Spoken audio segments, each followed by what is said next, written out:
Here we are. And you're on mute. Oh, we're starting off just amazingly this morning. Cut my head off. I'm on mute. We're here. Yay. Yes, we are. All right. Well, We're going to get us kicked off here. Yeah, I would love to. I want to welcome everyone to the 8th hour of Open Your Hearts and Wallets for Blood Cancer, a 12-hour fundraising event. Hello, Tim. I saw you just enter the comments, and we'll say hi to you all in a little bit. But I'm Nancy Barrows, and I'm Brian Schulman. Is Brian Schulman, and we are your co-hosts for the next hour of this important event. Our connections to cancer, we both have them, and we'll share a little bit with you guys right now. My connection to cancer, the strongest one I have, and I like to focus on the positive pieces. I am a 60-mile warrior, which means I have done the Avon Walk for Breast Cancer 60-mile walk. I've actually walked it twice as a walker. It was from Santa Barbara, California to Malibu. And then I turned around and did it as crew, supporting other walkers. So that's my connection to cancer to share today. And I have a very distinct connection to cancer with many members of my family that have had cancer in past or those that have had and kicked it. So this is something near and dear to my heart, and we're really excited to be able to be here with each and every one of you. As always, and just want to remind you that this event runs until 8 p.m. Eastern Standard Time and is part of the Leukemia and Lymphoma Society's Man and Woman of the Year program. It's a 10-week philanthropic campaign challenge. We'll talk a little bit more about that as we go by. Now, if you would like to donate, you can do so by going to the link in the comments, as well as the link that you're going to see momentarily in the ticker. Which my job, huh? No, actually I had it. There we go. Or we'll pull it up that way. There we go. We're going to put that in the ticker for you as well, but you can go to pages.lls.org/ and all that stuff at the end right there. You can also donate by check and make it out to LLS and mail it to Tim Sohn, 120 Carroll Lane, Shahola, Pennsylvania. Shahola. Shahola. 18458. And we so appreciate all your donations. Every dollar counts and changes lives, and your showing up is giving. Yes. This mission of LLS is to cure leukemia, lymphoma, Hodgkin's disease, and I never say that right, myeloma. Yes, you did. Yes, and to improve the quality of life of patients and their families. Sorry, I'm excited by everyone who's showing up and wanting to say hi and make sure I capture your comments so I don't forget them for later. But we'll come back and say hi to everyone. Many LOS-supported therapies not only help blood cancer patients, but are also now used to treat patients with rare forms of stomach and skin cancers, and are in clinical trials for patients with lung, brain, breast, pancreatic, and prostate cancers. And LOS-funded drugs like targeted therapies and immunotherapies are now saving thousands of lives because of the donations of people like you.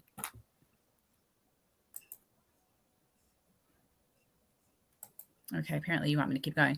Yeah. I believe it's. That's okay. We're good here. We're amongst friends. Over these 12 hours, there will be live streamed shows going on with cancer survivors and supporters sharing their stories, musicians and entertainers performing, and more. There's so much here to catch in terms of being entertained, getting the value of being together, and learning more about what LLS does with the money you donate. You can go to the same link in order to find out where the current live stream events are going on, and we will be updating the link on that page throughout the 12 hours so that you can see how things are progressing. And of course, let us know where you're tuning in from around the world. We so appreciate you showing up today. Tell us where you're tuning in from. Thank you for being here. You're still going. We would not be able to do this without you. Still going, not on my page. Yes. Oh, yes. Yes, Oh, yes. okay. It is apparently. Okay. Sorry, guys. And scene. Okay. Man, the best laid plans, my friends. Welcome to Live. Man and Woman of the Year is a 10-week philanthropic competition to support blood cancer research among a group of motivated and dedicated individuals in communities across the United States. Candidates form powerful fundraising teams, shout out to the amazing team that we are a part of, and compete in honor of 2 local children who are blood cancer survivors. And we're going to shout out to Gia and Grayson, our girl and boy of the year, that have been sharing these fundraising events with us. A little bit about why we're here. Tim Sohn decided to be a candidate for Man, Woman of the Year because he was diagnosed with chronic leukemia 15 years ago. He started sharing his cancer journey in June, just this past June, you guys, on Jenny Gold's show. Shout out to Jenny Gold, and many places since then. He found out in December that he is now cancer-free. He launched the show Showing Up, Perspectives on Cancer, with Kara Olker. Shout out to Kara. Just a few months ago, where the show invites cancer survivors and supporters to share their stories and connect and support each other. He has a fire within him. Wait a minute. Now this is me. Okay. He has a fire in him now, more than ever, to help other cancer survivors and supporters. So that's why we are all here today, to show up, to change lives. Tim is now cancer-free, but that could change in a heartbeat. And many are not cancer-free and are struggling right now as we speak. Each person's story is different. Each person is impacted in a different way, as we've discovered on Showing Up. I'm saying hi to people again. Yes. I know. I have a hard time focusing. I like green. Look, something shiny. Hi, everyone. Right. Speaking of stories, now I've got it. Now we're going to hear the story of Brooklyn, who had cancer, was cancer-free, and then relapsed. Maybe, okay, so you're recording. Yes. Okay, maybe say, hi, my name is Brooklyn. My name is Brooklyn. This is my identical twin sister, Alyssa. And this is my pet bearded dragon, Smaug. I love my dragon a whole lot. I would describe myself as very passionate. I love to write. I like to play the violin.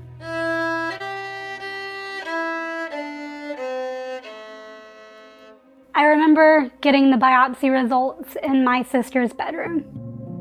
Diffuse large B-cell lymphoma. I had just turned 21.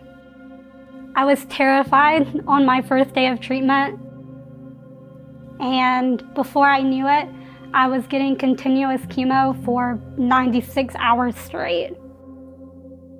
But none of it was working. At that point, we realized that we couldn't pass up any opportunities, and we had to take every moment that we could.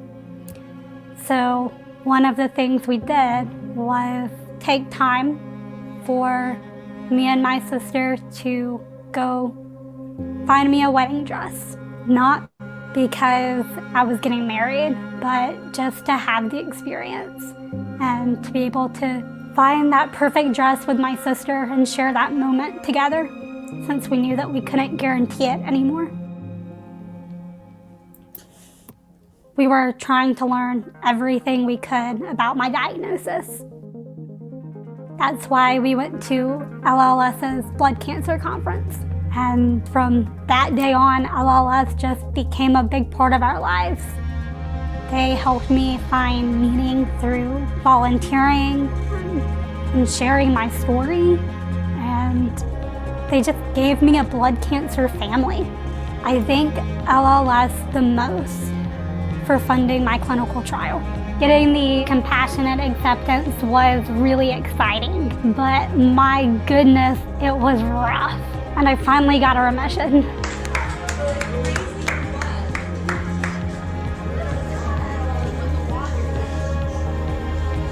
I relapsed less than 3 months later. We were sitting on a concrete bench outside the hospital, thinking, why did we ever do this? A lot of feelings of defeat. I just kept asking how. How could we have done all of this? None of it mattered then. I still had cancer.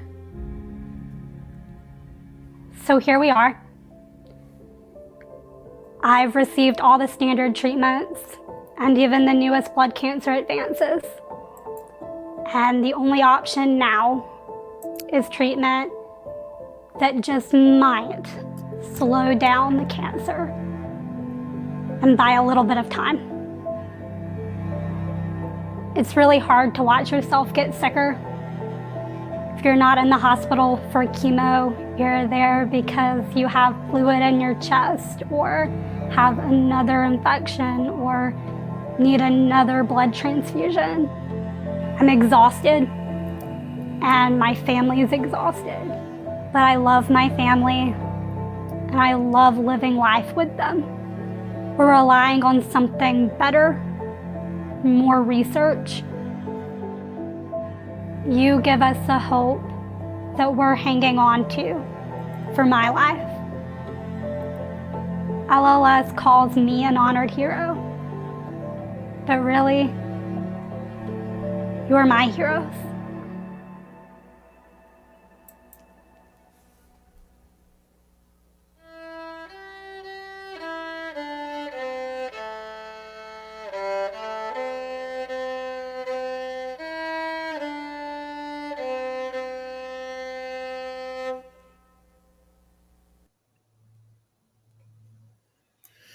LLS is always hard at work with many programs, including research and trials. So we're excited to share this video with you about LLS PEDAL, the first global precision medicine clinical trial in pediatric acute leukemia.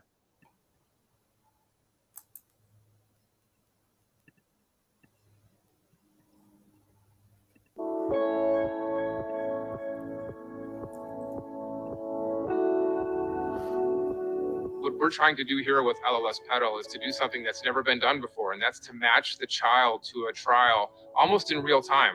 You could imagine a child coming in with relapsed leukemia and to be able to figure out within 24, 48 hours a new therapy to put that child on and to get that therapy started. That's never been done before. We've been using the same drugs for the last 40 to 50 years. These are drugs that have been designed primarily for adult cancers, and we've been using them in kids to improve outcomes.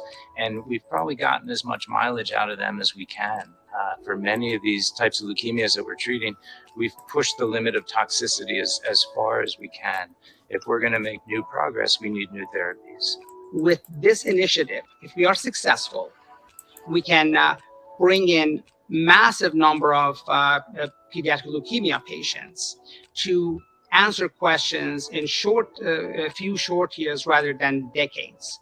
And the fact that we have failed to do that really requires for us to change the way we're thinking and change the paradigm. Pediatric leukemia is actually different from adult leukemia.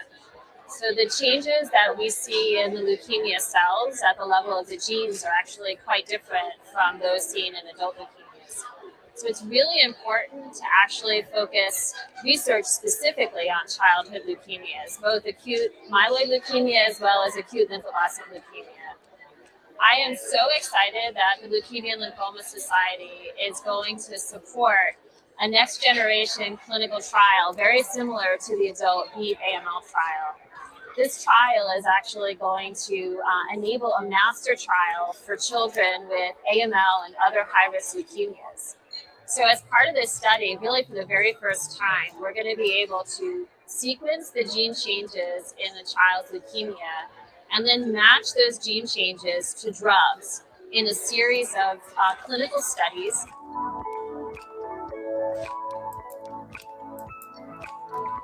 Without LLS's backing, we can never even dream of a project like this, because this is a huge initiative that's going to require data from lots of different sources and an enormous infrastructure, the likes of which we've never seen before. I have never been this optimistic as I stand here today. We can do this.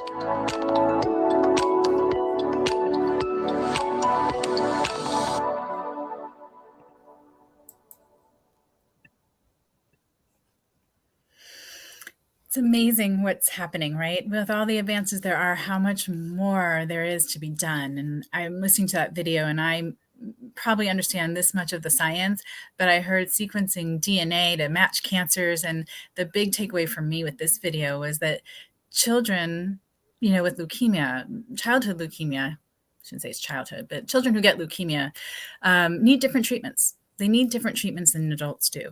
And so while we're donating all of that money, you guys, you can be the hero of a cancer patient's story. Think of the power of that. Every dollar counts. $1, $10, $100, $1,000. Every little bit counts. If you can give $1, give 2. If you can give 5, give 6. If you can give 100, give 101.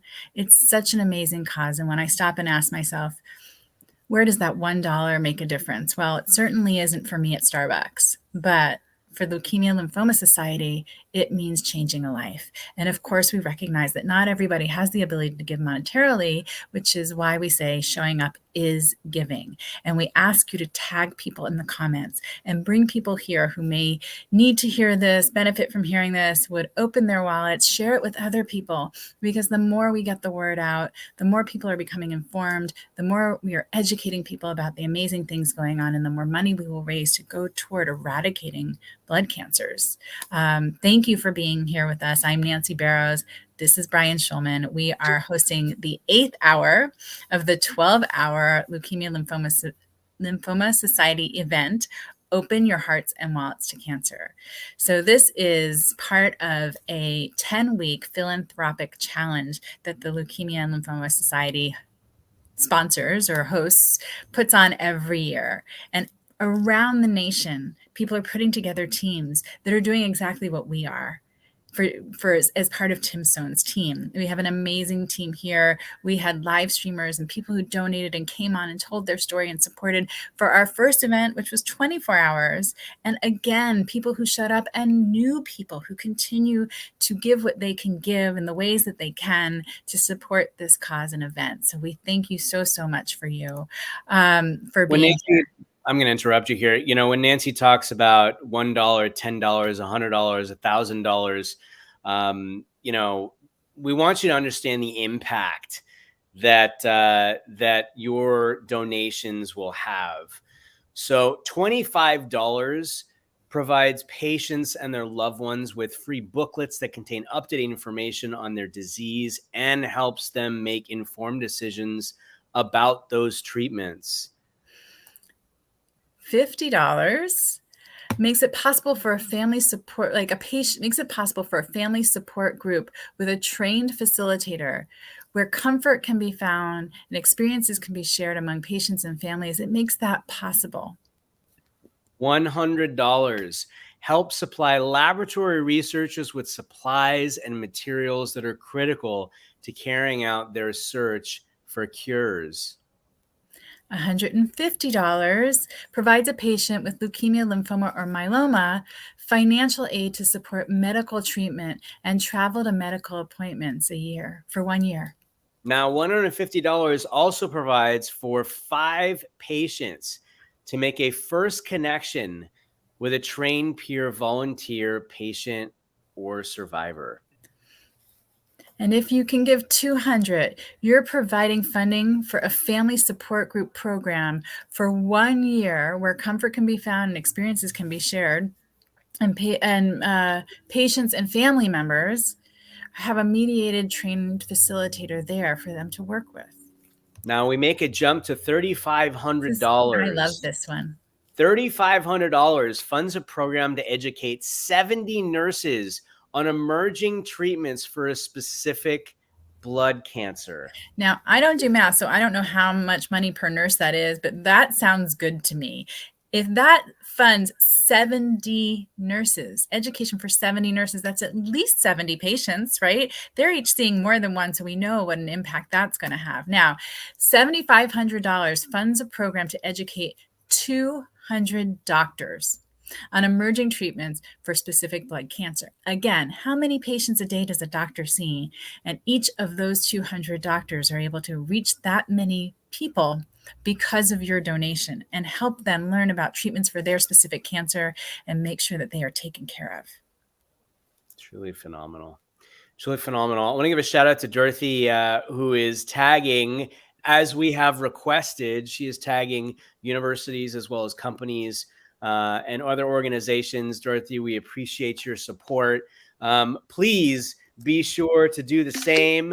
Those of you that are with us today, and we appreciate each and every one of you for being here, because as we say, Nancy Deborah, incredible things happen when we come together. And I love this, Dorothy. Yes, let's hospitals, teaching hospitals, programs with medical treatments. I love it, right? Anyone that works in pharmaceuticals, the numbers, when you really look at them, are amazing, right? To think what $250 can do, $50, $25 can do, and that you, again, can be the author of someone's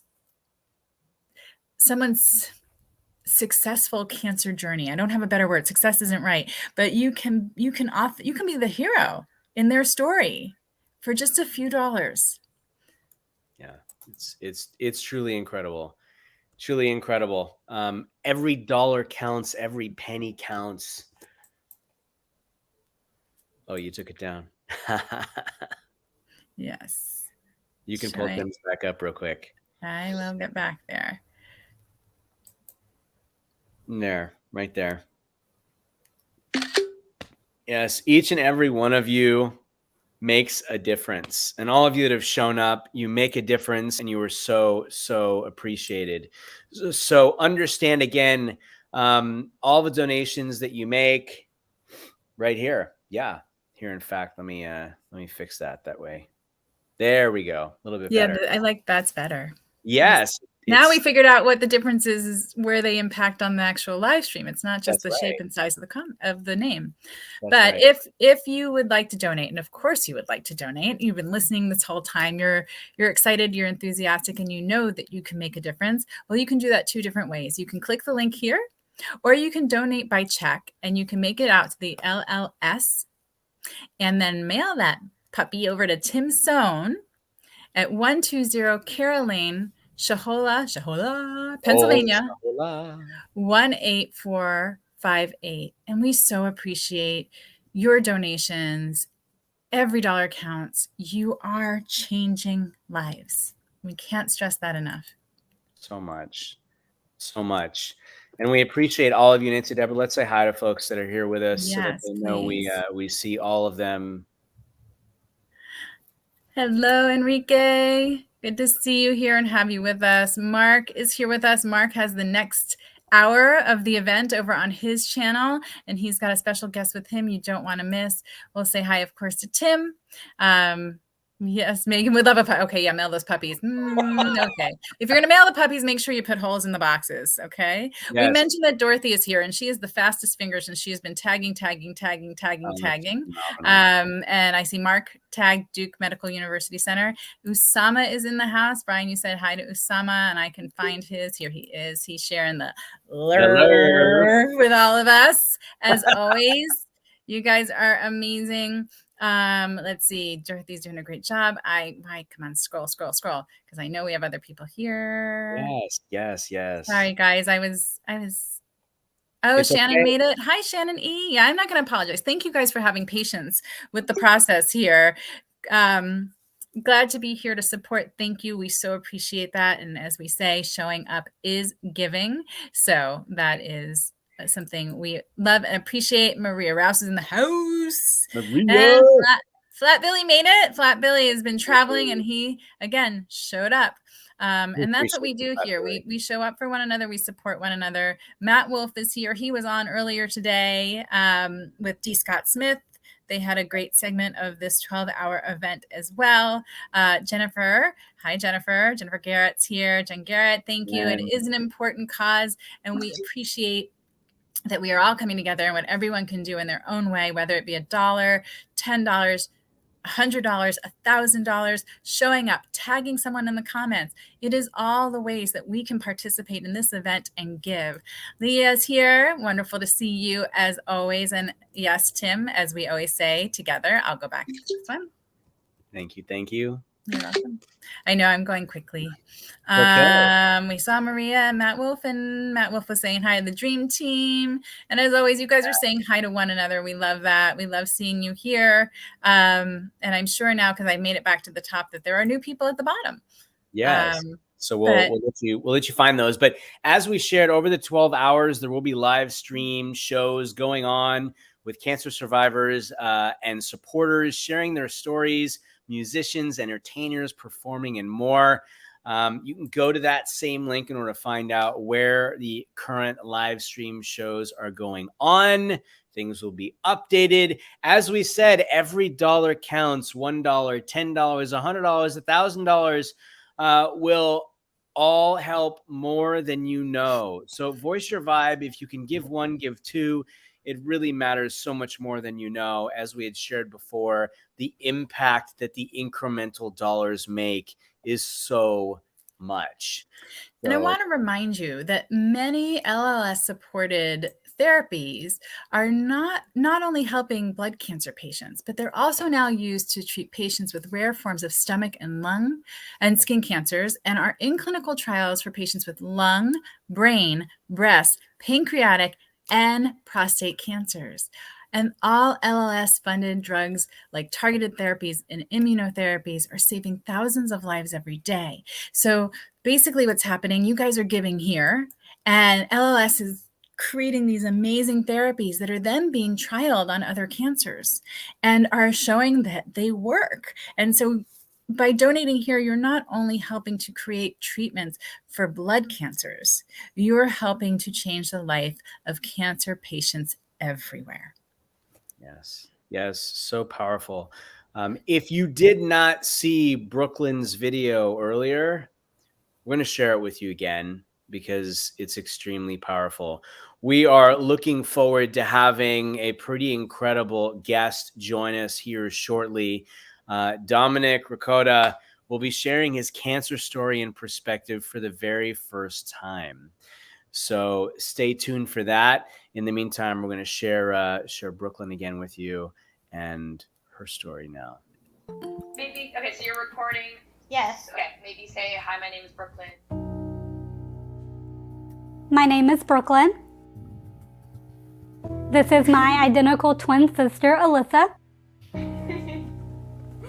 And this is my pet bearded dragon, Smaug. I love my dragon a whole lot. I would describe myself as very passionate. I love to write. I like to play the violin.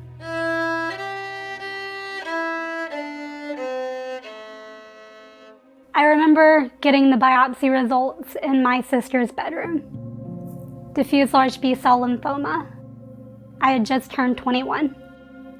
I was terrified on my first day of treatment. And before I knew it, I was getting continuous chemo for 96 hours straight. But none of it was working. At that point, we realized that we couldn't pass up any opportunities, and we had to take every moment that we could.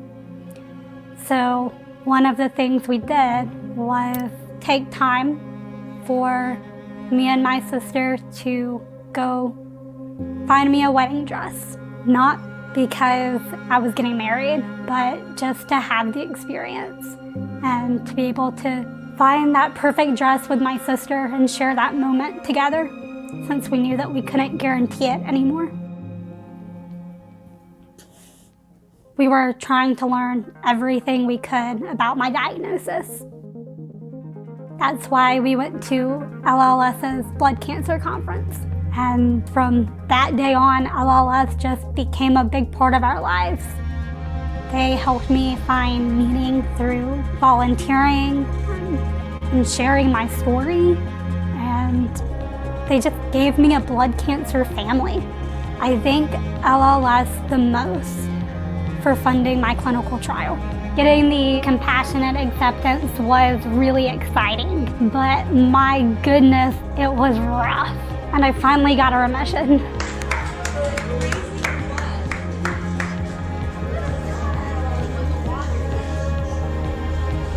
I relapsed less than 3 months later. We were sitting on a concrete bench outside the hospital thinking, why did we ever do this? A lot of feelings of defeat. I just kept asking how. How could we have done all of this? None of it mattered then. I still had cancer. So here we are. I've received all the standard treatments and even the newest blood cancer advances. And the only option now is treatment that just might slow down the cancer and buy a little bit of time. It's really hard to watch yourself get sicker.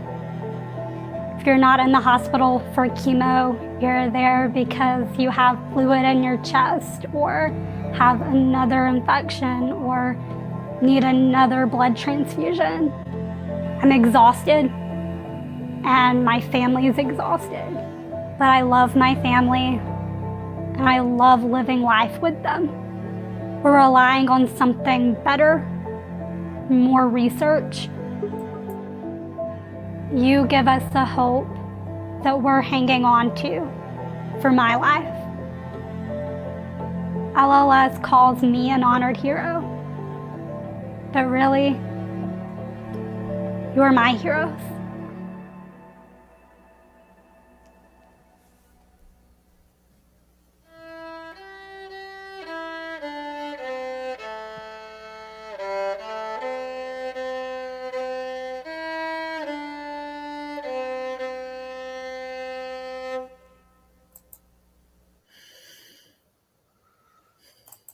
What a warrior. Seriously. And how inspiring. It's just that spirit to never give up and, know that something is coming and it's worth continuing to fight for. And yeah, well, we wish you the best, Brooklyn. You know that our hearts were sending love and prayers and healing energy your way. And we hope to hear good news about your journey really soon. Today, we have the honor to have a conversation with Dominic Ricotta. He's sharing his cancer story and perspectives for the first time. We're going to welcome Dominic here. He'll share our stories, and you're going to fall in love with him just the same way we did when we first got to talk to him. All right, you ready, Dominic? Here we go. All right. Hey, can you hear us okay? Yeah, I can hear you guys. Can you hear me? Great. Yes, fantastic. Cool. You guys send some love to Dominic. This is never easy. Sharing your story is always challenging. Sharing it for the first time live is certainly nerve-wracking. So thank you, Dominic, for being here. Why don't you just start by telling us a little bit about yourself and your cancer journey? I was born and raised Raleigh, North Carolina. Joined the Army when I was 22. Got out when I was 30, contracted for the Marine Corps for about a year. Then I got sick when I was right around 32. Basically, it just started with, I was running and working out, and I started slowing down. I started noticing like this pounding in my head. Went to the hospital and they were like, yeah, your counts all your blood counts are bad. We need you back, tomorrow or whatever for a bone marrow biopsy. Within like 3 days, I was on chemo from the time I was diagnosed to the time I started treatment. Went through the first round, did pretty good with a pretty intense chemo regimen, and came out in remission for like a year and a half. Then relapsed last December. Got my transplant, my stem cell transplant last May. So I'm almost a year post-transplant, and things are starting to move in the right direction. So that's pretty much where we're at right now. I got some graft-versus-host disease that I'm dealing with, and other than that, everything else is on the up and up. So if it's okay with you, I just would love to ask you a few questions about your journey. My first thought is listening to your story. You're a healthy 30 something-year-old, right? That's an athlete running. You have some shortness of breath. I mean, shortness of breath that turns into you have cancer and you need to start treatment yesterday. Tell us about that, going through that moment of hearing you have cancer. Well, I definitely didn't think that's what it was going to be. When I went in, I just thought it was going to be something simple, like maybe like a vitamin deficiency or something I wasn't eating, some kind of nutrient that was lacking. And when they told me that, I was like, damn, like I didn't want to go back to the hospital. They didn't want me to leave the hospital, and I did go home, and they called me, like, you need to come back. I don't know. It took a while, I think, for it to really hit me, probably while I was doing chemo at some point, laying there in silence, but it was a shock. I mean, I was very surprised. Last thing I expected at my age. It's still pretty rare for people my age to get it, but it's becoming more and more common. They don't really know exactly what causes it. Radiation and benzene exposure are two things that they know causes it. But yeah, it was definitely a shock. I mean, it flipped me upside down. I was supposed to start my new job the same day. Like, they called me and told me I couldn't go to work, couldn't start my new job type deal. I was supposed to start that Tuesday. I remember it was in the hospital instead. So it definitely flipped my life upside down. I mean, I haven't been able to work since. I've just been dealing with the illness. It's tough. You want to get back out there. Yeah, it's a full-time job, going through the treatments and getting healthy again. And my understanding is that your first chemo treatments were pretty intense. Yeah, they did what's called the 3 and 7, where it's 2 types of chemo, and it's a 24-hour drip on one of them. And then they come in and they push this other one in your IV. It looks like Kool-Aid. Makes you pee red. Yeah, that's supposed to be like what they call the scorched earth approach, where they just burn you down. They try to kill all your cells in hopes that they come back without any bad cells, which it did for a while. And so you are in remission. My thought as someone who's not been through this is, are you able to allow yourself to start living again? You're in remission, right? You're healthy. What happens in your head after being through all this and being told, nope, you're in remission, you don't have cancer right now? It's hard getting back to living again. It's weird because I don't really know what to do. Like, say for retirement doesn't really seem like it makes sense. You know what I mean? At this time, as your life expectancy has just been shortened like quite a bit just from the transplant alone. So it gets kind of weird, and then when I was really ready to get back to work, I relapsed. So now I'm pretty much ready again. But we got to get rid of this graft versus host disease in my mouth. I got to get off steroids. The steroids have been worse than anything I've done. They've been worse than the chemo. They've really taken a toll on my bones, my muscles. It's ate my legs away. The steroids, because they're not anabolic, unfortunately. They eat away at your quadriceps. Basically, your quad muscles kind of start to deteriorate. So as I come off, they get stronger, but I'm kind of stuck where I'm at right now. It's tough. It's tough to get back to the real world. It's different. Yeah. The new normal. And you were going through this during COVID, which again, not an easy thing to go through, but you had to be separated from people. You're getting a lot of love in the comments. You can check those out afterwards. Don't worry. We'll put them up. You can say hi if you want. Do not worry. There's no right or wrong here. But your journey continued. You then find out that you've relapsed. And second time around, you said you had your stem cell replacement. And if you could just walk us through a little bit of what that looks like, and then maybe we can talk about what graft host disease is for people who may not know. All right. So the transplant was actually pretty easy, the process of it. I had to do like 4 months of chemo prior. That actually put me in remission.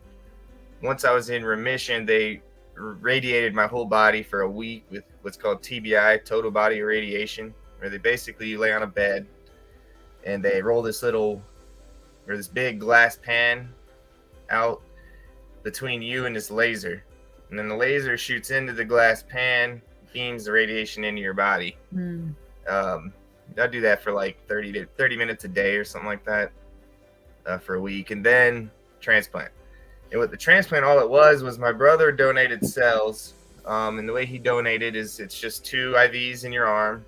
It's not anything like too invasive. They're not digging in your bone marrow or anything. They literally just taking your blood, and they're able to use some type of machine that extracts the stem cells out of the blood. They give him a booster, which boosts his stem cells up to like a ridiculous number, and then they take those extras and give them to me. That way he's not like super low on cells.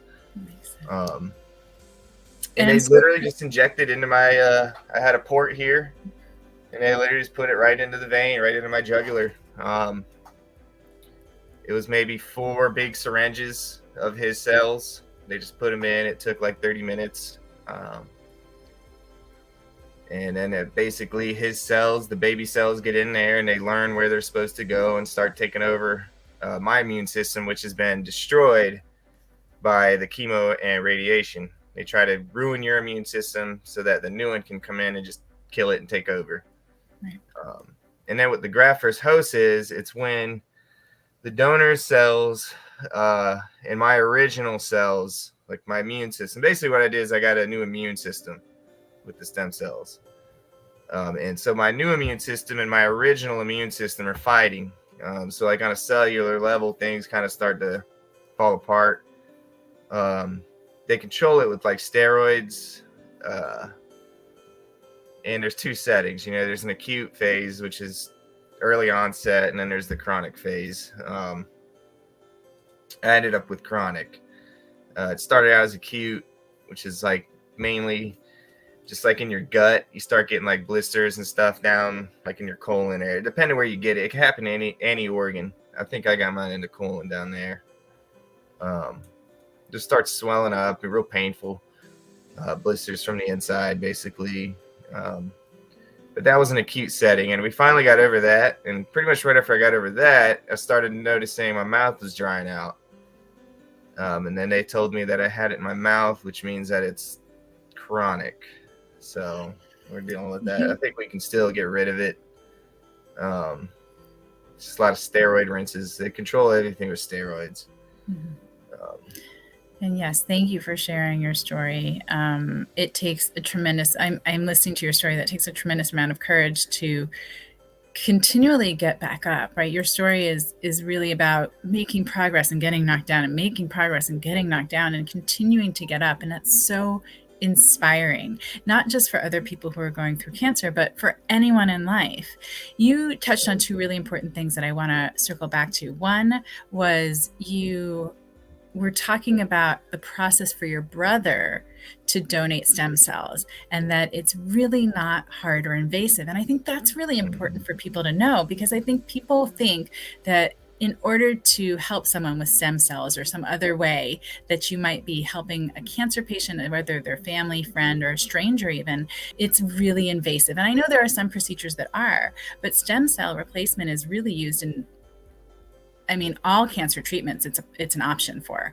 And so the fact that it's really not something horrible or that puts you down for days is, I didn't even realize that. And that to me is like, that's what people should know, is helping isn't as gruesome as we think in our heads. And the other thing is, you have this new immune system that people may or may not realize requires you to be on anti-rejection drugs, correct? For the rest of your life?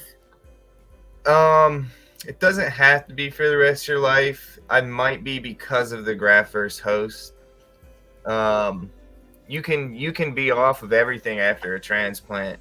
I should be. If I didn't get graft versus host, I would have been off of stuff like 9 months ago. That's really what's kept me down is the GVHD is what they call it for short. But yeah, they may need stuff to control that. Wow. You are the type of person who seems to beat the odds every time. So I wouldn't be surprised if you are back to, business as usual once they get this under control, and they will get it under control. One more question, if you don't mind, and there may be others. If people in the comments have questions, please let us know. But if where you are now, we're talking to yourself back when you got the diagnosis, what would you say to yourself? What advice would you give? So like I knew I was gonna get sick. This is me talking to me before I got sick. Me now. I'd probably tell myself to walk every day. I lost a lot of muscle because I didn't walk. It made a lot harder to recover. Definitely would have told myself to do that. It's not that bad either. It was rough, but there's worse things, worse ways to go out. At least this one, I thought, at least you have time. You get a lot of time to see everybody and do everything. There's one good thing about it, It's not the worst way. It's probably what I would tell myself. And have you had the opportunity to talk to other people with cancer similar to yours, or cancer? Yeah. Actually, Jim, the guy who recommended me for this, was a LL survivor. I was a ML survivor. Slightly different. Something I don't know exactly the difference. It's something to do with the mutation and where it mutates. The cells. Right. Before we go any further, I want to remind everybody why we're here. This is the 12-hour Open Your Hearts and Wallets fundraising event for the Leukemia Lymphoma Society for the Man and Women of the Year 10-week philanthropic challenge. And Dom is here sharing his story of cancer for the first time. There is a scroll across the bottom where you can donate. You can donate online through a link, or you can donate by grabbing Tim Sohn's address and mailing a check to him at 120 Cara Lane, Shahola, Pennsylvania, 18458. Did I get it? Yay. Okay. And Tim is saying, from one cancer survivor to another, how do you manage to stay positive? I found support from other survivors and supporters. What's your perspective?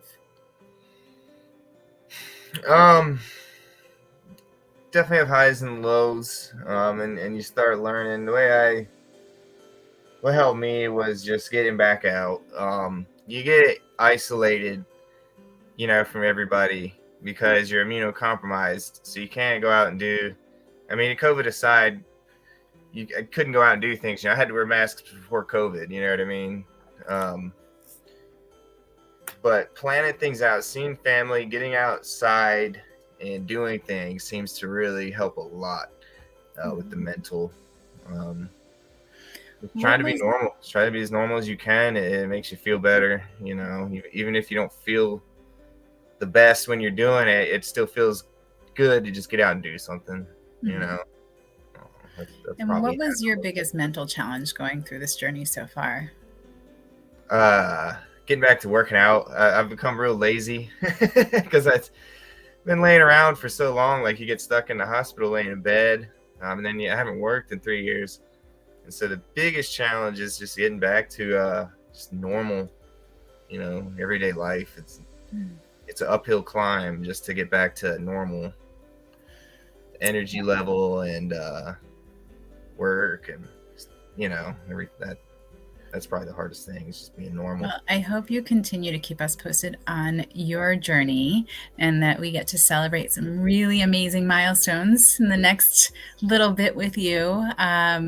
We are coming close to the end of our time here for this segment of the 12-hour fundraising event. Is there anything else you wanted to share before we start to wrap up here?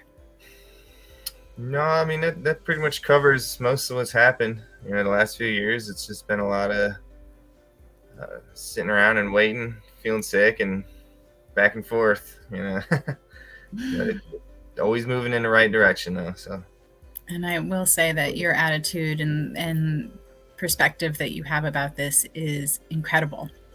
It truly is this place of, yeah, well, it wasn't so bad, it could be worse. This place of, even though there were setbacks, I was always moving forward. And I think that's important for people to hear. So thank you. All right. Excuse me. One more. Bless you. Thank you. As my mother would say, I'm sneezing on the truth. Thank you for sharing your journey. Thank you for being here and being so open and honest about what your experience has been, and for radiating real, as I like to say. And I want to let you know that you have a larger family out there than you realize. Everyone that's here today, these are amazing people who are now a part of your journey and who are going to love and support and celebrate you every step of the way. So thank you again. It's been an honor and a privilege, and certainly a pleasure having you on with us. All right. Thanks, guys. Of course. Thank you, Dom. Gosh, the more people that we get to hear from during the events and Tim's shows, you realize the depths of the human spirit, really, truly. And we talk about resiliency, and we talk about, oh my gosh, strength and being resolute, and certainly having opportunities to talk to people who have been tested in ways that absolutely they have every reason to say, yeah, I give up. It's too much. Why me? And really crawl into a dark hole. And it seems their spirit just finds a way to come through with some positivity and share that with others. So I think everyone who shares their story, I thank Tim for putting together these amazing events that we've had, and for having the show he does. And for everyone who's here today, it has been our pleasure and our privilege to host this segment, the 8th hour of the Open Your Hearts and Wallets to Blood Cancer for Blood Cancer. This is the 12-hour fundraising event. And next up will be Mark Lee. And you guys can flip over to his channel in just a little bit. We have a few more minutes. Don't leave us yet. We're not done. Oh, did we both put it up? Go ahead. We're not quite finished yet. Yes, it is true, right? It's listening to these stories makes you want to punish anyone who complains about anything else. That's the perspective, right? Like, gosh, everybody has something. My grandmother used to say, if you had an opportunity and everybody was going to throw their problems into the middle, and you had to pick back out somebody else's that you didn't know about, pick yours every time. Pick yours every time. We all have struggles. There's a lot of people struggling with things that we don't get to see. Brian Shulman, I've been talking for a really long time. You have. I'm so proud of you. Oh. As a reminder, every dollar counts, every penny counts, and we so appreciate all that you are giving. I believe I saw something in the comments that, in fact, here, I'll move that. In fact, I think Tim Stone was donating a screaming goat for some type of donation. If I saw, I think Dorothy put that in there. Honestly, that's brilliant. I think every chemo treatment center should have some screaming goats. Absolutely. I mean, feeling frustrated, get that goat going. Yes, get that goat going. Yes. So you see the scroller in the bottom. You see the link in the comments. As shared, you can also donate by mailing a check, making it out to LLS to Tim Sohn, 120 Cara Lane, Shahola, Pennsylvania, 18458. I am Brian Shulman. This is Nancy Barrows, and we are honored to have been your hosts today for this truly incredible event of Open Your Hearts and Wallets for Blood Cancer. It's a 12-hour fundraiser. Want to say thank you on behalf of both. Yes, get that goat going. On behalf of both myself as well as Nancy, thank you to each and every one of you fellow broadcasters that have taken your time over the course of these 12 hours and donated your time to such a very important cause, such a very dear friend, and to all of those that are sharing their stories, all of the entertainers that are joining during these 12 hours. We so appreciate you, your gifts, your time, your stories. You're truly amazing, and we want you to know how much we love and appreciate you. And that being said, it's time for us to wrap up. So as Nancy shared, don't leave just yet, because there's more time spent with more hosts showing up. Mark Lee will be joined by Amanda Abbey in the Open Your Hearts and Wallets for Blood Cancer's 12-hour fundraiser. I'm going to cover our faces with it a little bit, but here's where we'll find you all next. Oh, how do you have that one? How come yours comes up differently? I just changed it. So there you go, right there. Thank you so much to each and every one of you for being here. We hope you have a wonderful morning, afternoon, or evening, wherever you are around the world. Just like that. Yes. And we look forward to seeing you during the next broadcast. Love you, LinkedIn fam. Love you, Facebook fam, Twitter fam, YouTube fam. So much All love. the fans. All the fans. Love the universe.